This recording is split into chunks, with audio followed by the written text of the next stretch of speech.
Good afternoon, everyone. As we approach Thanksgiving, frozen as we look at the temperature maps here. Be careful, it's going to be an extreme freeze event. U.S. spring wheat, U.S. winter wheat, all experiencing drought. Drought monitor shows us where it's at. Wheat ending stocks way below normal. Corn ending stocks below normal as well. Count the blessings around you. Every fallen leaf is a flower emerging during fall. World's wealth, let's break it down. Interest rates, we can find those same countries on this list. So could we find the bankruptcies by country? Ouch. And the world's biggest copper miner, they're going to put a $140 ton premium at 33.3%. Wow, that's a message right there. Remember the madness around us, we can always turn inward or to nature to survive the onslaught of the mind bend.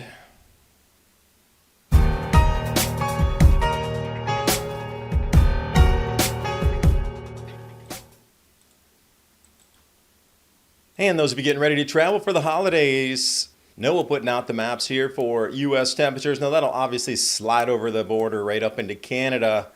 Extreme below normal temperatures, 13th to 17th, and then lo and behold, they upgraded. And as it moves, look at that temperature below normal moving across the U.S. Now it's kind of a generic chart. So what does that interpret to in the real world here?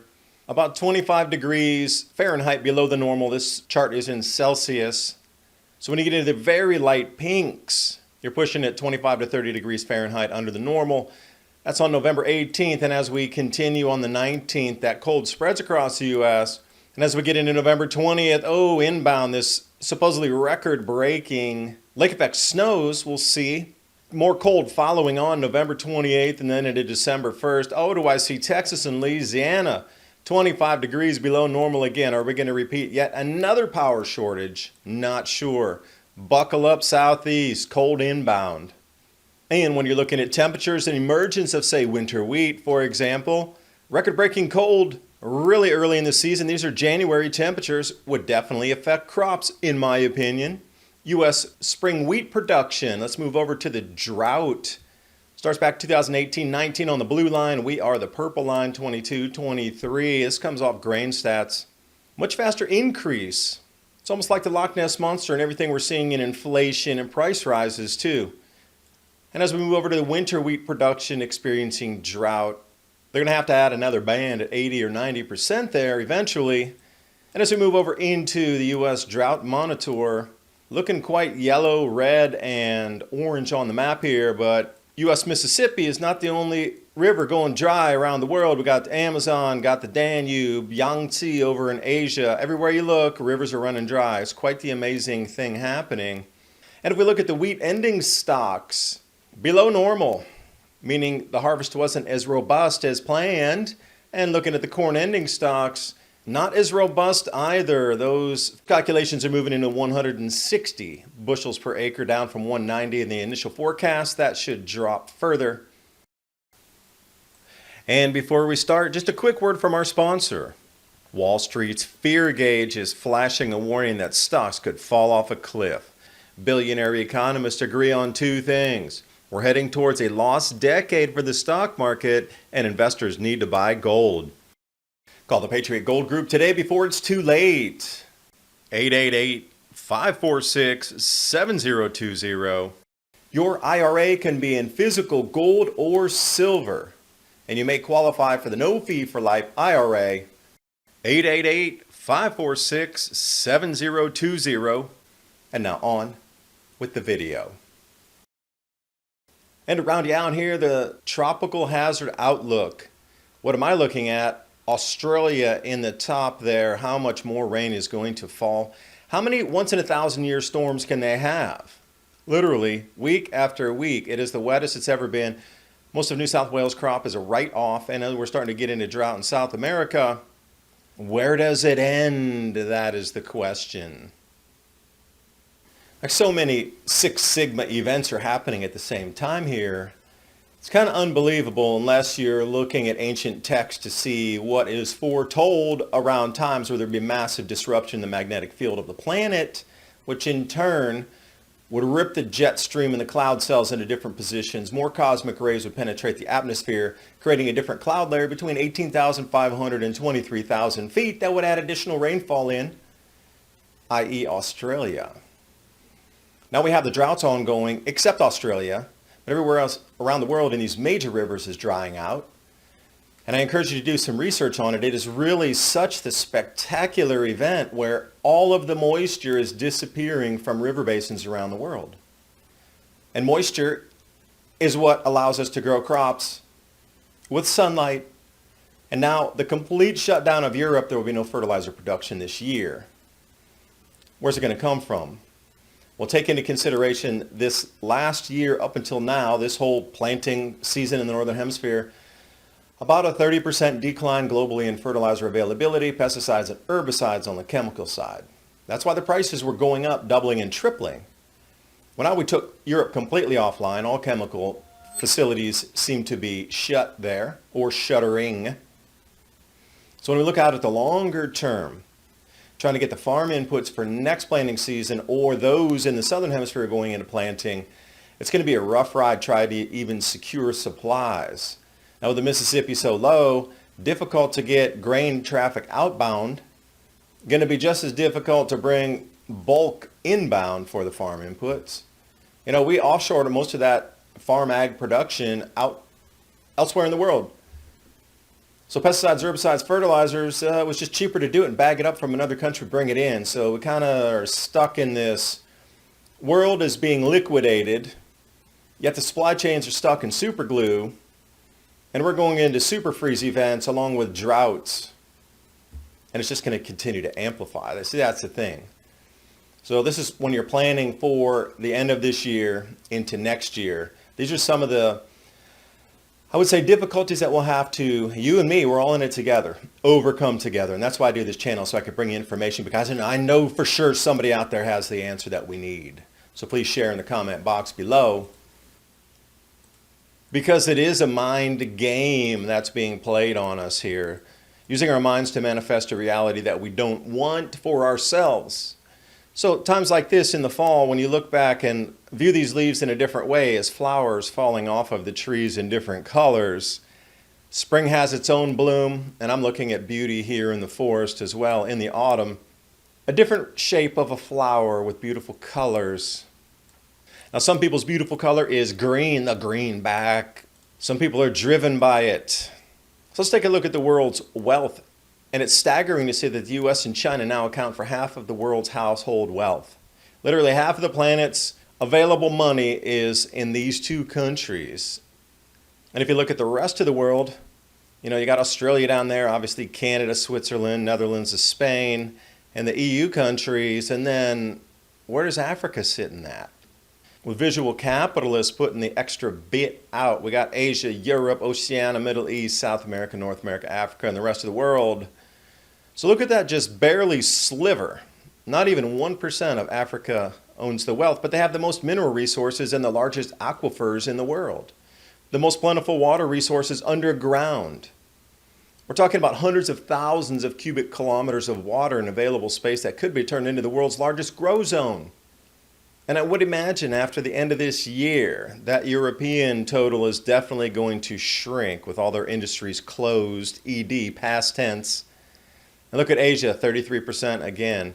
What is it with all these number 33s popping up everywhere? So as we dissect the globe and go around country by country, these are the interest rates. This is not inflation rate. Two different things. Look at that, Argentina. If you want to borrow money from an Argentine bank, you got to pay 75% on your money.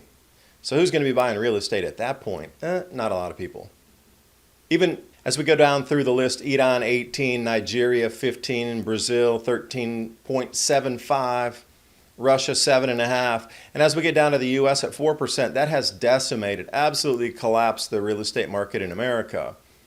And I like Japan, 10th negative, I'll take the money from there, thank you very much. Speaking of real estate, see how I tied those two together? Active listings on Realtor.com. Again, 33.47. Boom, that number pops up again. Housing inventory just sitting there piling up. It's going to take way longer to sell with interest rates at 4%, 5%, 6%.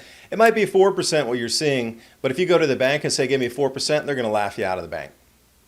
And the thing about Argentina, they'll probably offer you 120%, 130%, something like that. Wow.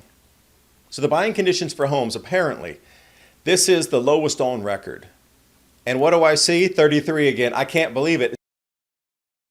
So when you couple those two together, the inventory piling up, interest rates rising 6.5%. If you really want to buy a house, it's going to be 6.75%, and it's going to go further up.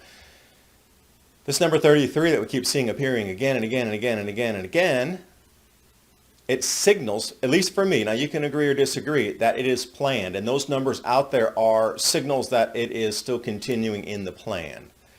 Now, numerology that I've done studies on, this seems to keep popping back up again, this same number as a fingerprint, if you will.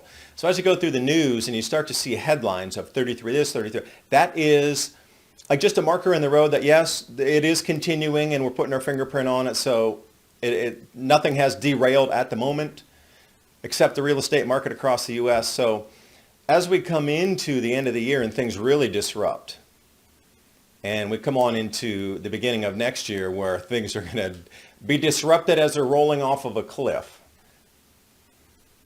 If you're positioned correctly, you could come in and absolutely take some of that real estate back, maybe help somebody in your community. But there's going to be all types of opportunities during this collapse if you see it coming and if you're positioned for it. And following Willem Middelkoop, if you're into the mining, this is the person you want to follow here. He's talking about the world's largest copper miner proposing a premium of $140 a ton at 33.3% increase. There you go again. All right? I mean, you can't make this stuff up.